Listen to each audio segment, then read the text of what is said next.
Hey guys, came from 15, joined by my co-host, Sarah Wolf, I'm just going to read.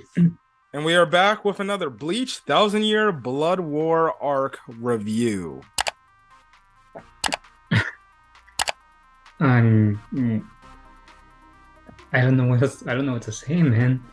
Now I'm like in the same situation as My Hero Academia. Like I'm worried about who's going to die next. Yeah, some characters get beaten up, and we don't know if they're dead, but yeah, and Bro. then Captain Yamamoto, like honestly, for one of the first few times, well, from one of the few times that he shows off how badass this guy is. He's on the list of old men that are not weak, along with Master Roshi. All those good old men. Netero. hmm Yeah, this episode was insane. Pretty much this episode is just some of the captains getting beat up pretty badly. hmm So yeah, we start the episode off with what's going on in the Soul Society. We have it to where the Soul Society announces that Ichigo Kurosaki is arriving and he's going to be on his way to help what's going on in the Soul Society. So obviously everybody's happy about that. Rukia, Renji, Byakuya. Well, he's not really happy. He's just like, really? Come on. Listen, it's just me. I feel like Byakuya doesn't really like Ichigo. I wouldn't say that. It's just he doesn't really show that he's happy if you think about it. I think he's still mad that Ichigo beat him in early stage Bleach. I think he's over that. I think I he's mean, over that, but I feel like deep down Byakuya is like, Ichigo hmm. Kurosaki. I still hate that guy for beating me. What do you guys think down in the comment section? Do you think Byakuya still holds a grudge over Ichigo, beating him that first fight? You mean the second? You mean the third fight they had? Third fight? Oh yeah, third. Yeah. It was the third fight they had. But yeah, but the thing is Ichigo is obviously trapped in there, and we just see this episode. He's doing whatever he can to try to get out. Not even the Getsuga Tensho is working. And we know Ichigo when it comes to being in a desperate mode, when it comes to trying to save his friends from death. We've seen him get to these moments to where he's just screaming out in pain and suffering because he wants to protect his friends, because that's his character. His character is wanting to use his power that he's given to protect his friends, which, again, if you go back to my arc reviews about Bleach and when I was discussing the character, probably about like the first arc, the Substitution Nagami arc, he's kind of unique in his own way as an MC because he's not like all the other MCs of Shonen. He's kind of like what a regular person would be, but deeply cares about the ones closest to him because he doesn't want to lose them.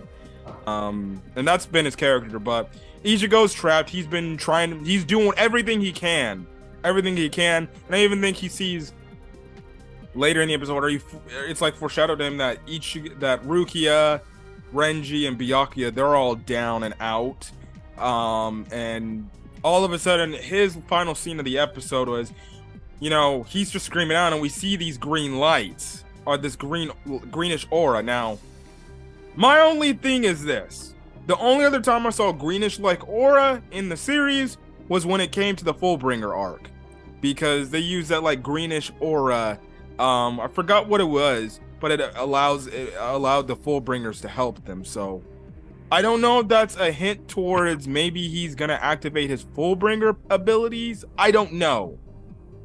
But I'm just throwing something out there. wouldn't that be a downgrade though? Because I'm pretty sure his Fullbringer isn't as strong as his Soul Reaper form. Well, maybe he can combine his Soul Reaper and Fullbringer powers. I don't know.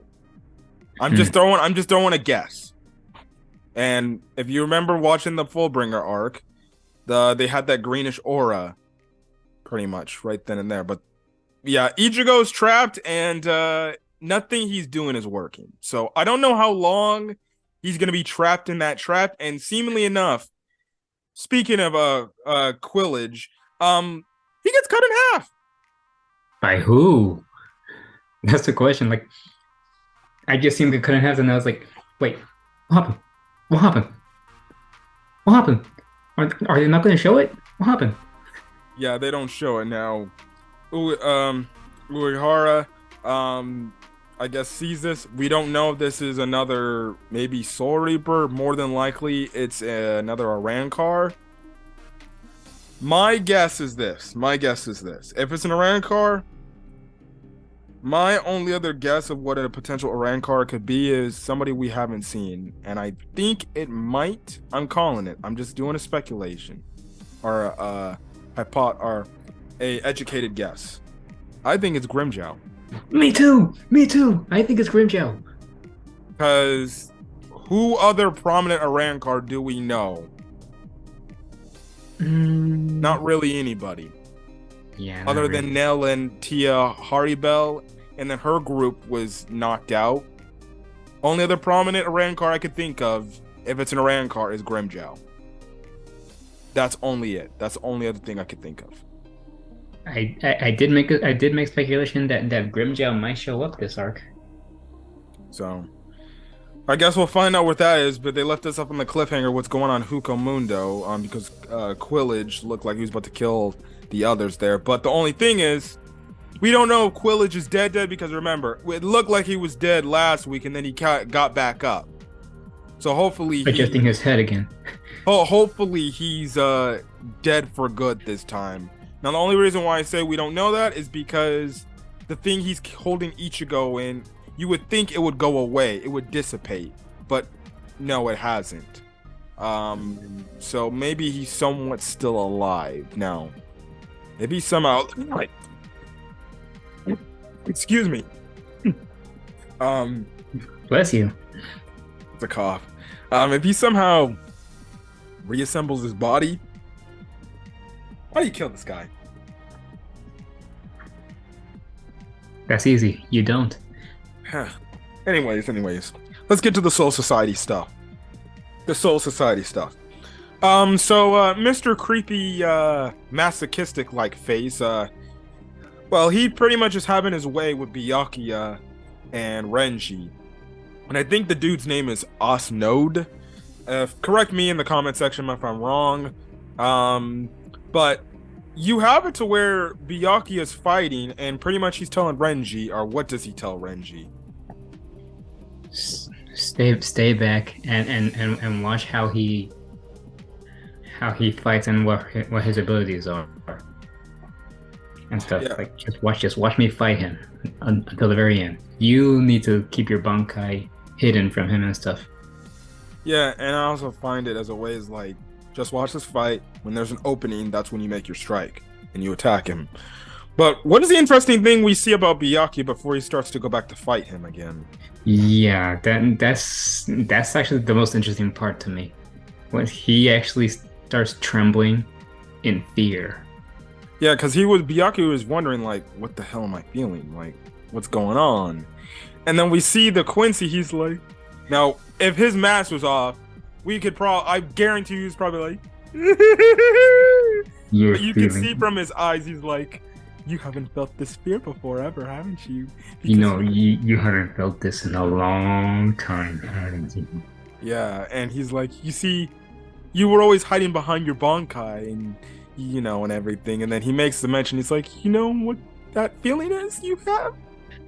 It's fear. And pretty much, go ahead. Yeah. Apparently, his ability is to draw out the fear into someone. Yeah, like spike that said fear of whatever, I guess someone's afraid of, or their worst fears, I guess you can say.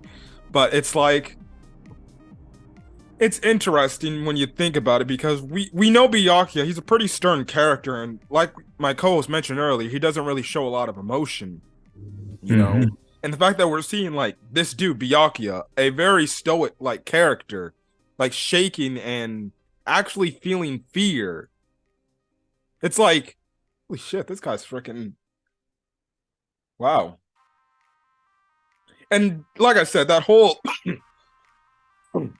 scene where he's just getting these like I guess you could say like fear toxins. Like if you know watch Batman, Scarecrow is like the guy that induces fear and everything. The whole scene with the thousands of flies crawling over Byakuya. First things first. I do not like flies at all. Now, I'm the type of person I see a fly, I gotta kill it. I gotta kill it. I got to kill it. I honestly don't know anybody who likes flies, so that makes I think all of us. So, and you know, I have a dog. When my dog goes outside, takes a dump, you always know, especially if it's outside, flies always, surrounding, corralling the poop and everything. But when I saw that imagery of all those flies climbing over Byakuya, I was like, oh my god, I would have been like, put that shit on. I would have lost my mind if I was Byakuya. And this dude's like, the fear is so big, it's like thousands of flies crawling all over you. And then you get this horrifying thing of where Byakuya looks, he's like, you may be right, I may be having some fear, but it doesn't matter. I will overpower that said fear. And he looks like he's gonna fight back, and then all of a sudden, he has this illusion of Rukia. And Rukia just turns back because we know Byakuya's whole thing is he fights to protect the one he loves truly, which obviously is his sister, Rukia. He cares about her. Even though he doesn't show it, but I digress. That was the whole thing about, the Soul Society arc at the end. He realizes that he has to protect her and everything. Which has been a common staple every time she's been in trouble. He's always been there to save her. And you get this horrifying image where she looks back all happy, and then her face just melts and deranges into a whole skeleton. I was like, oh shit! Yeah, yeah, and that's when Yukio literally breaks and suddenly starts aggressively attacking. And what happens? Yeah, he gets impaled, and pretty much Asanoda's like, it doesn't matter how hard you try to fight back the fear. There will be something that is even worse that you'll fear. And then all of a sudden, this guy starts using. Now we find out that okay, they can steal the Bankais. I didn't know they can even use the Bankai abilities too. Yeah, I didn't know that either. So he brings out Byakuya's Bankai, and he just unleashes it on Byakuya. Damn near throwing him into the rock. Damn near like. I was like, bro, is he dead now? Because he's just bleeding out at this point. I would actually feel really sad if Byakuya died. I would actually. That would be a very gutsy call of a character to die. Mm-hmm. By the author. Yeah, Renji gets taken down. There's nothing he can do. He actually gets like freaking drop kicked by this wrestling like guy, and he was about to use his Bankai. And that was funny because Asanoda's like, Ninja, what the hell are you doing? He was about to use his Bankai. You could have stole the shit. And he was like, oh, really? Oh, shit. I probably should have not done that. Yeah, he was like, I thought only captains was able to use their Bankai and stuff. And the Asanoda's like, did you not go over the freaking master's notes? I'm like, okay, so we got some dumbasses in here too. Mm-hmm. So, yeah, Rukia also turns back. She was fighting some girl, Quincy, and she sees what's going on, and she's like, Byakuya. She tries to run to try to go help him, but she gets cut down. Mm-hmm. And she's laying on her back, so we don't know. Now, in the meantime, sorry, guys.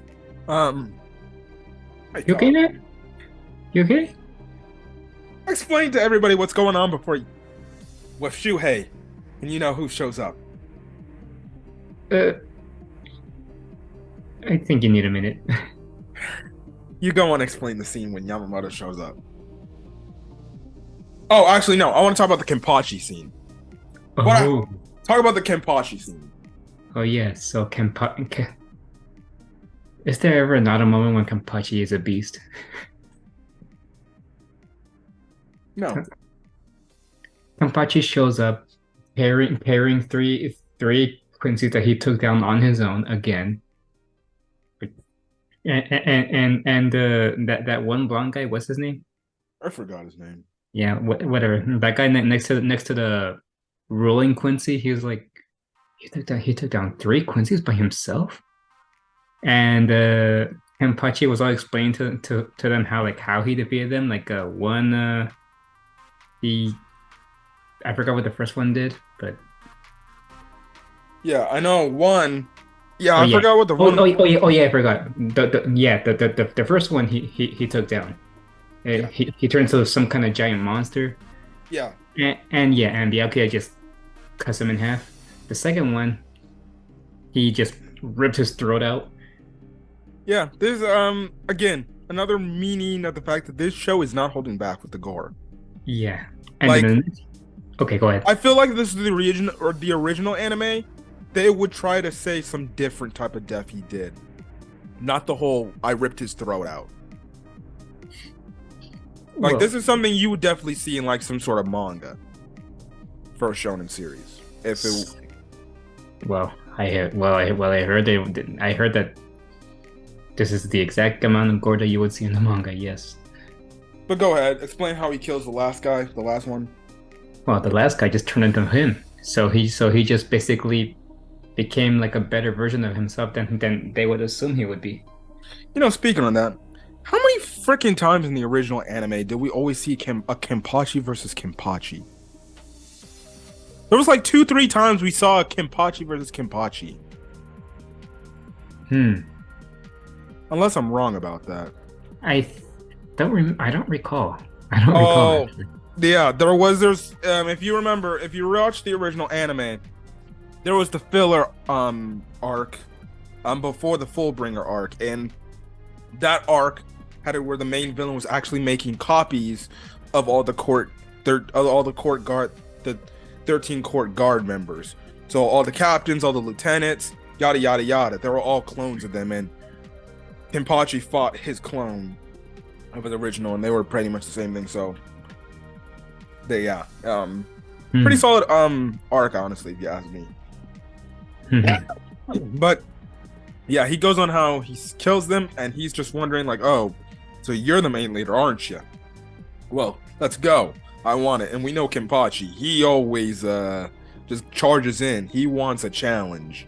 He wants to fight the strongest of the strongest. Yes, and again, I'm gonna wait till the damn dub, especially for this episode, to hear what this dude's name is called, because I still don't fucking know what his name's called. I'm just gonna call him Yawatch. Because it's Y or Watch. I don't know. Thank God the dub has already came out. So can we get to episode 5 soon, please, for the dub? Because I need to hear what this guy's name is called. But he challenges him. Their fight starts. Shuhei is getting beat up to other stuff, and he's wondering, like, will he be able to stay alive from this and live? Then all of a sudden, Yamamoto shows up, and the dude's like, or well, we find out the Quincy Shuei's going up against, he's the guy that killed Sasakibe. He's the guy that killed him. And all of a sudden, Yamamoto shows up like he was listening from a distance the entire time. And, the Quincy's like, oh, the head captain. How about I show you your lieutenant's Bankai? So, he activates... You see Yamamoto's eyes widen just a little bit, like, Yeah, and you see him activate Sasakibe's Bankai, and it seems like Sasakibe's Bankai had something to do with electricity or lightning and stuff like that. Another type of weather-based Bankai, because we know the other, and Shuei makes the mention like, oh, I didn't know Sasakibe had another weather-type Bankai, because the only other weather-type Bankai we know of is with Toshiro, because he's got ice and everything. And that presumably leads us into a flashback that explains more of the relationship between Yamamoto and Sasakibe. So we see a much younger Yamamoto who has darker skin, and I forgot what they actually called him at first, but he had a different name before he called himself Gensei Yamamoto, or Gensure Yamamoto. And we saw Sasakibe, who's obviously younger, and he wanted to essentially be his lieutenant all the way back then. And pretty much he was telling him like, look, dude, I don't want to be like your student. I want to be somebody that can assist you and be by your side, working alongside you. So he goes to make the mention like, I did what you told me to do, and you wanted me to show off my Bankai and perfect it. So here we are. And it again adds to this whole emotional moment of Sasakibe really did, or Yamamoto, Sasakibe really did mean a lot to Yamamoto because they've been knowing each other for years and everything. And he makes a good point. He's like, yeah, that scar across my forehead I got was because of his Bankai strike, and it never went away, which that shit actually hit hard pretty much. And you can really feel like, oh yeah, this is why he wants to kill them now. This is why he wants to get his revenge. And the dude just fire. We cut back to the present. He just slashes, flames galore, burns this guy. You literally see his skeleton, his skull. Just you see the bones burned to ash. The skin wipes off. You see the skull, the bones disintegrate. Again, another moment where, oh yeah, I could have seen this in the manga, but if this was the original anime, they would have heavily censored that shit. Yamamoto's angry. Oh yeah, he's pissed. He pretty much flies up, and pretty much we see all the the ones that are still up, the court guard members and the captains. They're like, well, it seems like Captain Yamamoto's in the fight now, and he's pissed. I haven't seen this spiritual presence go off like that. Like Shunsui makes a mention of that. We actually forgot to mention last week, Shunsui, he lost an eye. He got shot and lost his eye. So he's only got one eye. Mm-hmm. So we forgot to make that mention last week. But yeah, he got shot, which it's funny because I saw a Twitter post, and I'm guessing Shunsui, he always fights guys with guns. Yeah. First of all, it's that one Iran card from which is like the Fuck, I forgot. One is the Espada one. I forgot his name. Yeah, I forgot his name. I know who you're talking about. Now this guy's got a gun, and I'm guessing he's gonna fight another guy that has a gun too, because I know there was 3 guys on that post. So I guess there's another Quincy in their group that has a gun, but whatever. Yamamoto shows up where the Quincy King Yawatch is at, and we see Yawatch has, we don't know what he did, but he took down, he's holding Kenpachi with literally by his throat. Kenpachi's beaten up to a bloody pulp, and Yawatch is like, so this was Kenpachi's Araki weak sauce, and he looks like he's about to crush his throat and kill him, but Yamamoto shows up and he's just like, it's been 1,000 years, Yawatch.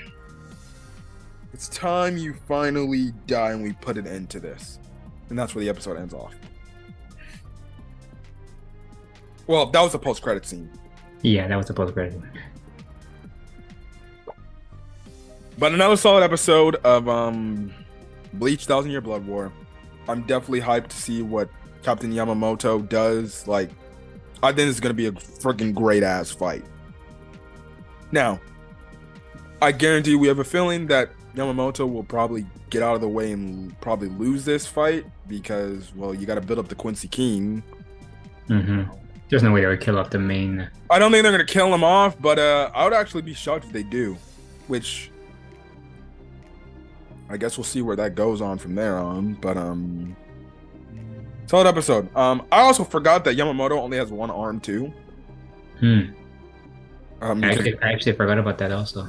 Yeah, I saw that. I'm like, wait, doesn't he have 2 arms? I'm like, oh right, that's why he only has 1 arm. That's right. His coat covers his missing arm. So I feel like that's also going to play the advantage to Yawatch fighting Yamamoto. But then again, Yamamoto is very strong, and again, the interesting thing is they both got like flame-like powers. He's got blue flames and he's got red flames, but you know, the one thing, especially watching My Hero Academia, blue flames are hotter than regular flames.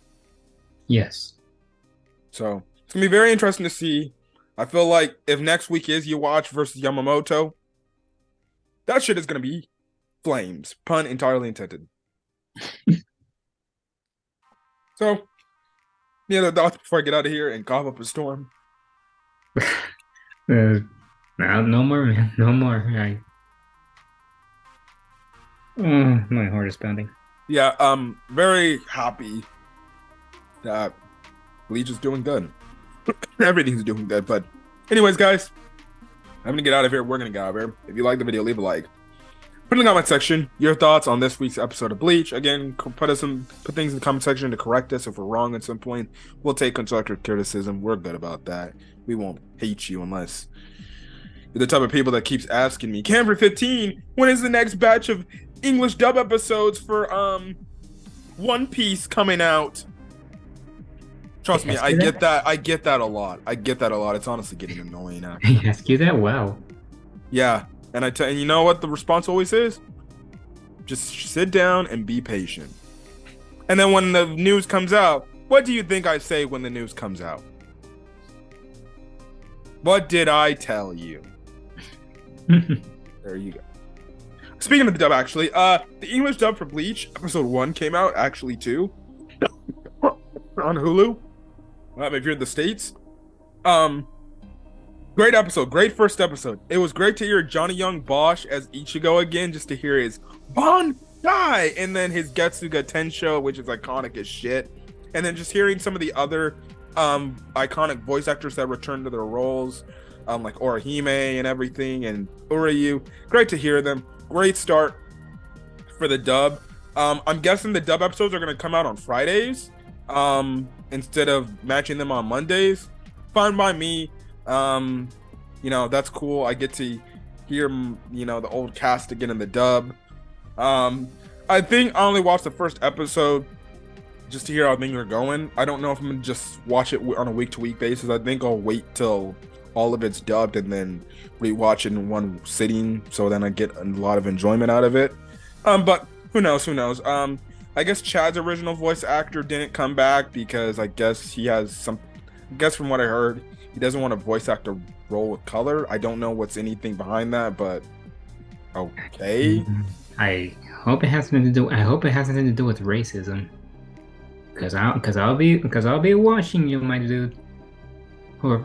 Yeah, I forgot that actor's. I forgot the actor's name, but if he didn't want to come back, all right, that's fine. His loss. I would have loved to hear him, but then again, from what I hear, Chad doesn't really do anything. But let's be honest, Chad hasn't done anything since early stage Bleach.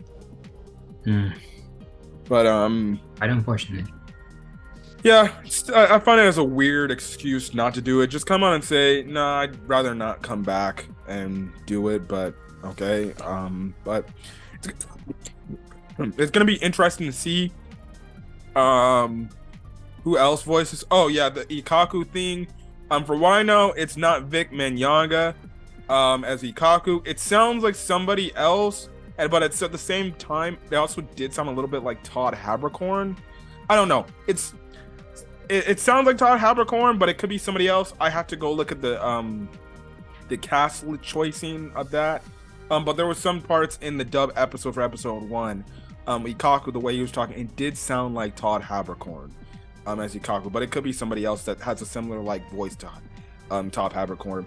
It did sound, Ikaku's English dub voice did sound a little bit like the original Ikaku's voice, the Vic Mignogna impersonation of him, but it still has its own little differences. But gonna be interesting to continue to watch. But yes, but that's the news for the English dub of Bleach. If you guys like the Bleach dub, go there. It's honestly one of the better English dubs I've ever watched in any anime period.